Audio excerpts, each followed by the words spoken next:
বর্তমানে সবচেয়ে বড় বিজনেস হলো ডাক্তার আর শিক্ষকদের। সরকারি হাসপাতালে সরকারি ডাক্তার কিন্তু থাকে না, সে চেম্বার খুলে নেয়, হাজারো টাকা নেয় ভিজিট।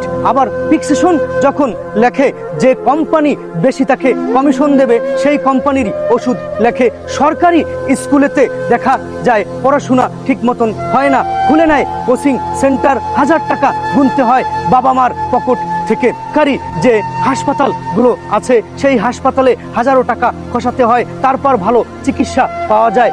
সরকারি স্কুল আর বেসরকারি স্কুলগুলোতে হাজারো টাকা যদি খরচ করা হয়, সেই বেসরকারি স্কুলে পড়াশোনার মানটা ভালো পাওয়া যায়, তারপরও কোচিং করতে হয়। সরকারি স্কুলে বছরে পরীক্ষা হয় 2 থেকে 3টা, আর বেসরকারি স্কুলে মাসের 2 মাস পরপরই 2টা 1টা পরীক্ষা হয়, বছরে 6টা পরীক্ষা হয়। কেন?